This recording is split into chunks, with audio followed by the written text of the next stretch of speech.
생겼다라고 느껴볼 수 있는 자각 증상 중에서는요, 평소보다 몸이 자꾸 붓는다, 소변에 거품이 자꾸 보인다, 몸이 너무 피곤하고 무겁다, 이런 것도 신장 기능 이상의 적신호일 수 있습니다. 신장은 한번 망가지면 그냥 끝인 장기예요. 이미 기능의 70% 이상이 망가져야지 증상이 나타나기 시작해요. 일찍부터 관리하지 않으면 투석 등으로 이어질 수도 있고요. 특히 이제 또 피하셔야 될 것들이 어떤 게 있냐면은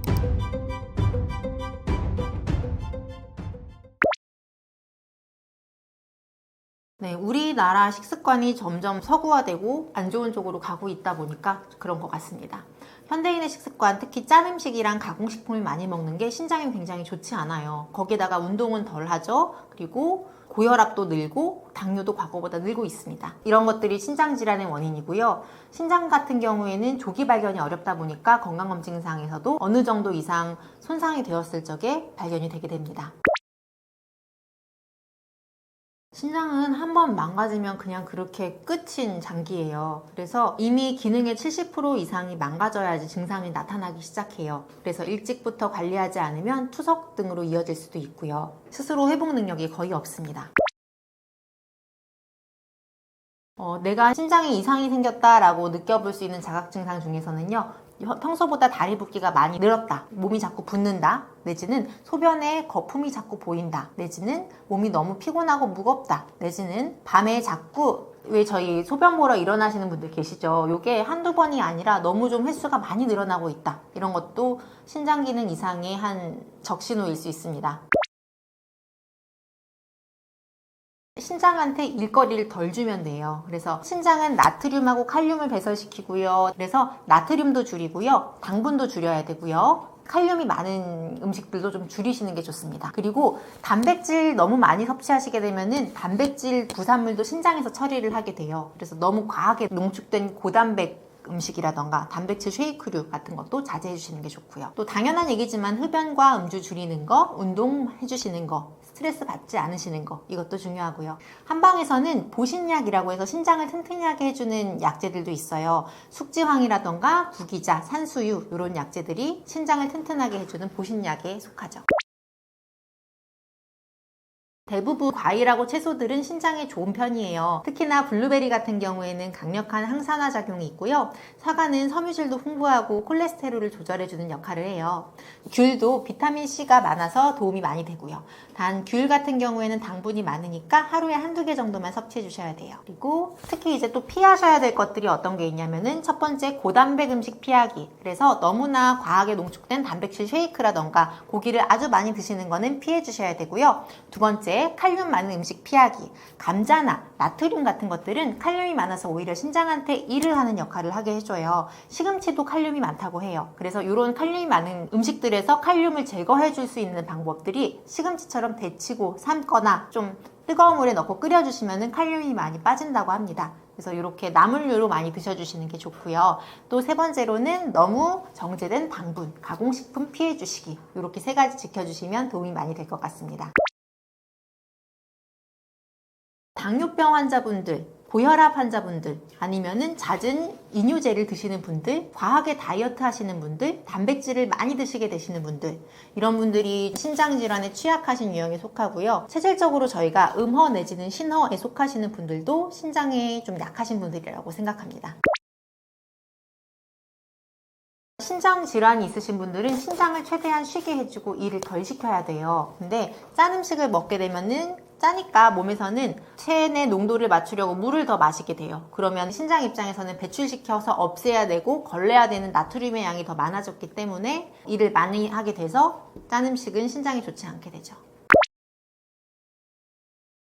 내장 지방이라고 하면은 우리 특히나 남자분들이 더 많이 있으신데요. 배가 저희가 이렇게 집었을 적에 피부 밑에 있는 지방 보고 말랑말랑한 거 보고 피하 지방이라고 하고요. 특히나 배 같은 경우에 내장 사이사이에 끼어서 잘 집어도 집히지 않는 배들, 남자분들 배만 볼록 나오신 거 생각하시면 좋은데요. 그거 보고 내장 지방이라고 해요. 내 건강상에는 내장 지방이 더 안 좋다고 합니다. 그러면 이 내장 지방을 빼려면 어떻게 해야 하느냐? 갑자기 혈당이 오르게 되면은 우리 몸에서는 그 혈당 남는 당분을 내장에다 저장을 하게 돼요. 그래서 급격하게 혈당이 오르는 걸 방지해야 되고요. 그래서 이제 내장 지방 같은 경우에는 다행히 빠지는 건 피하부 지방보다 더 빨리 빠진다고 해요. 그래서 얘는 꼭 식단 조절하고 운동을 같이 해주셔야 되는데요. 운동이라고 하면은 적당한 강도의 유산소 운동을 해주시면 좋고요. 공복 시 달리기, 공복 시 걷기 같은 게 굉장히 효과적입니다. 또 이제 식습관 같은 경우에는 갑자기 혈당이 오르는 것을 방지해 주시면 되는데요.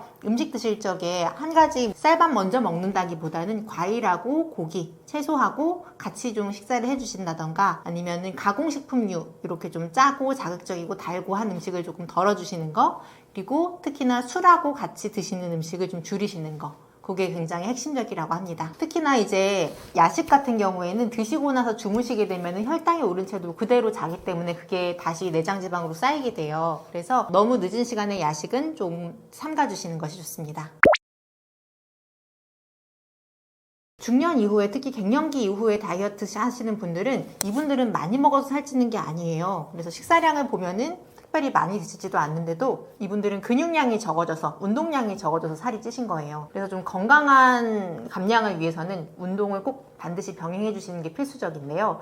그래서 근력 운동이라던가 유산소 운동 같이 병행을 해주셔야지 관절도 튼튼하고 통증도 사라지고 전반적인 신체 건강도 좋아지실 거예요. 이때는 단순히 굶거나 유산소 운동만 하기보다는 근육량을 늘릴 수 있는 저강도 근력 운동이 꼭 필요하고요. 평소보다 단백질 섭취량을 좀 늘려주셔야 돼요. 그리고 스트레스 관리도 엄청 중요해요. 코르티솔이라고 하는 호르몬이 있는데 이게 근육을 분해시키고 뱃살을 늘리는 역할을 하거든요. 그래서 스트레스를 받지 않고 조금 즐겁게 마음가짐을 해주시는 것도 중요하고요. 체질적으로는 특히 비만 체질을 보고 저희가 담음과 습열이 많다라고 얘기를 해요. 그래서 이런 분들은 이거에 맞는 한약이나 식이 조절 운동 방향을 다르게 설정하는 것도 효과적입니다. 요즘에 소금물을 공복에 마시는 게 유행을 하고 있더라고요. 그러면서 제가 예전에 다이어트 했을 적이 한번 생각이 났어요. 예전에 제가 결혼 전에 되게 극단적으로 한번 살을 빼보겠다라고 생각해서 저염식 내지는 무염식을 한번 해본 적이 있어요.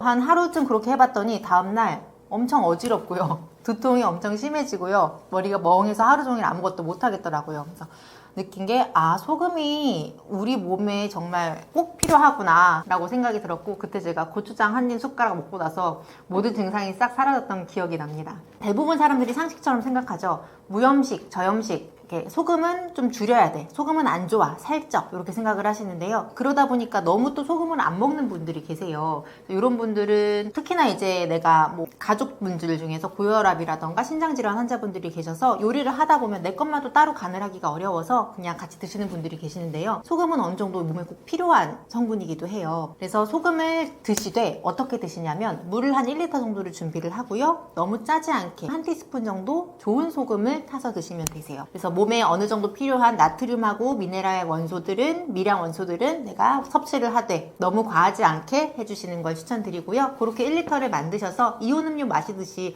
공복에도 마셔주시고 운동 후에도 마셔주시면 저희 몸에 조금 더 흡수가 빨리 되거든요. 맹물보다는. 그런 방법을 좀 더 추천드리고요. 다만 이제 주의하실 분들이 있어요. 내가 너무 기존의 음식을 짜게 드시는 분들이라던가 고혈압이 있으시다던가 아니면 신장질환이 있으신 분들은 굳이 안 하시는 걸 추천드리고요. 반면에 좀 이거 괜찮다 싶으실 만한 분들은 저희가 보기에 조금 저혈압인 경향이 있는 분들, 기운 없고 기립성 저혈압이 있다던가 어질어질하다던가 봤을 적에 근육량이 조금 적으신 분들, 그런 분들한테는 체액을 늘려줘서 좀 도움이 되실 수 있어요.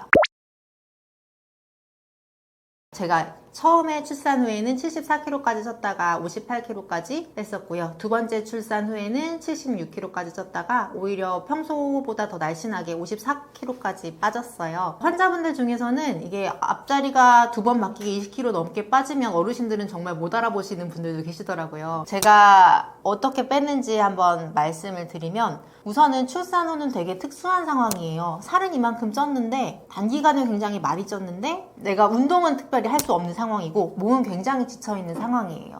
그래서 대부분 이제 식단 조절로만 빼야 되는데요. 저 같은 경우에는 다이어트 한약의 도움을 많이 받아서 3개월 동안 복용을 하면서 그만큼의 다이어트 한약으로만 복용을 해서 빠진 건 한 12kg, 14kg까지 했네요. 그렇게 빠지게 됐고요. 이제 제가 또 다이어트 한약 이외에 여러분들한테 드릴 수 있는 팁이 하나 있다면, 저는 후다닥 먹다가 일어나기 방법을 추천을 드려요.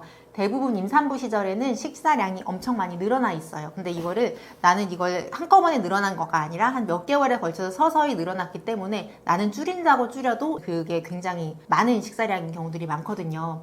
내 몸이 한 70몇 킬로를 유지하기 위한 식사량에서 내가 한두 숟가락 덜어낸다고 한들 그거는 60몇 킬로의 식사량밖에 안 되는 거예요. 내가 원하는 체중이 50몇 킬로라면 획기적으로 확 줄여야 되는데요. 제가 처음에 이제 출산을 하고 나서 이거로 제가 나 되게 많이 먹었구나 라고 나중에 뒤늦게 인지를 했던 게 첫 출산 후에 산후도우미 분을 뵀다가 그 분을 이제 둘째 출산 후에 다시 연락을 드리게 됐어요. 그래서 잘 지내셨느냐 하면서 이런저런 얘기를 하다가 그분이 저한테 이제 지나가는 말로 얘기를 하시는 거예요. 그때 산모님 엄청 많이 드셔가지고 깜짝 놀랐다라고 얘기를 하셨는데 저도 깜짝 놀란 게 저는 그게 나름 줄인다고 줄인 거였거든요. 그래서 아니 나는 왜 조리원에서 나와도 몸무게가 줄지 않고 그대로였을까? 라고 생각했지만 다른 사람들이 보기에는 그거를 밥 한 사발을 먹고 있었던 거예요. 그래서 제가 선택했던 방법이 제가 그때 모유수유를 했거든요. 밥을 두어 숟가락 먹다가 애가 배고프다고 울어요. 그러면 먹다가 후다닥 일어나서 이제 수유하고 그러면은 이제 뭐 애기 토닥토닥 하고 나면 금방 1시간 지나요. 그러면은 그 사이에 이제 남편은 또 그걸 치워버리더라고요. 다 먹은 줄 안 거예요, 제가.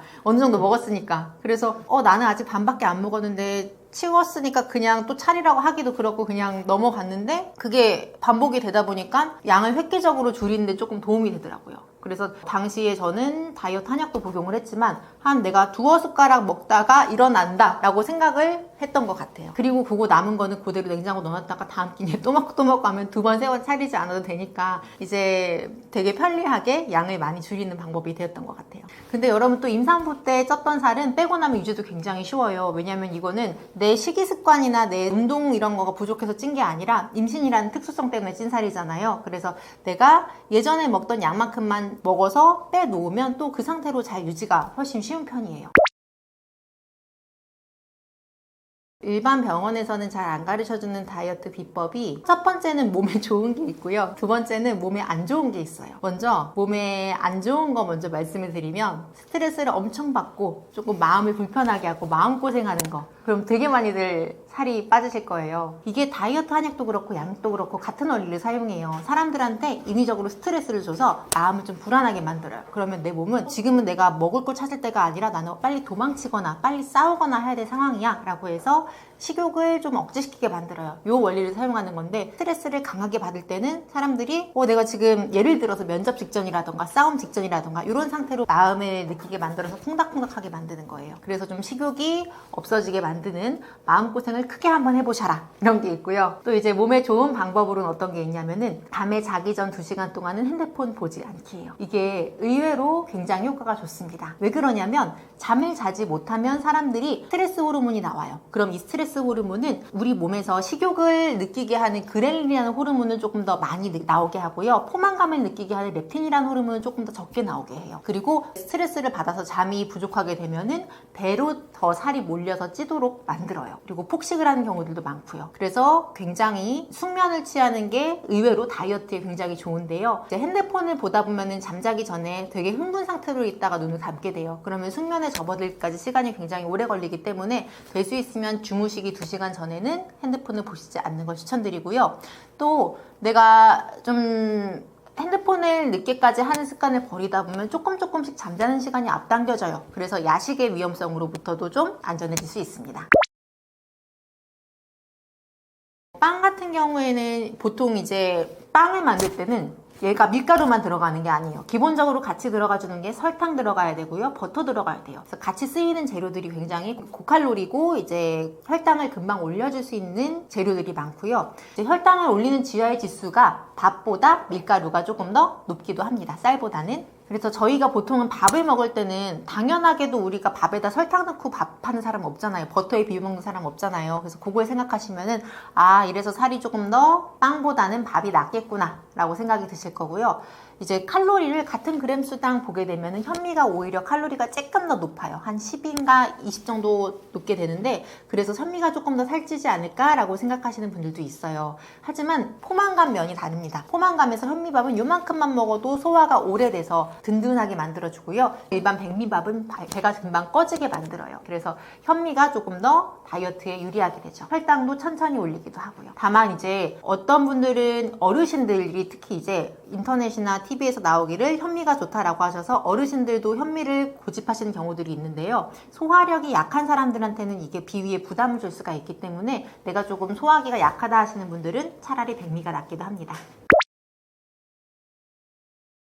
모든 다이어트는 요요가 와요. 그래서 운동도 심지어 요요가 옵니다. 저희 운동선수들 생각해 보시면 선수활동 할 때보다도 선수활동 그만두게 되면 금방 살이 찐다고들 많이 하죠. 그래서 저희 다이어트 한약을 복용하시는 환자분들도 원장님 어떻게 하면 요요가 안 와요? 라고 생각을 하시는데, 저는 다이어트 기간을 딱 여기부터 여기까지 한정 짓지 마시라 라고 얘기를 드려요. 그래서 지금부터 지금까지 빼는 건 조금 더 쉽게 빼드리긴 하지만 요요는 평생 내 숙제다. 지금부터 내가 건강한 습관을 하나하나 공부해나고 배워가서 이거를 평생 습관으로 만들어 나가야지 다시 그렇게 살이 찌지 않는다라고 말씀을 드리고요. 가만히 생각해보면 내가 키가 한 170 정도가 되고 몸무게가 한 70kg 정도라고 생각을 해요, 지금. 그러면 요 생활 습관을 그대로 유지를 하다가 다이어트 기간 이때부터 이때까지만 막 다른 사람들에서 열심히 살다가 이때부터는 다시 옛날의 습관으로 돌아가면 옛날의 체중으로 돌아가는 건 너무나 당연한 일이에요. 그래서 이때 내가 했던 습관들을 몇 가지만이라도 유지를 해주는 게 굉장히 중요합니다.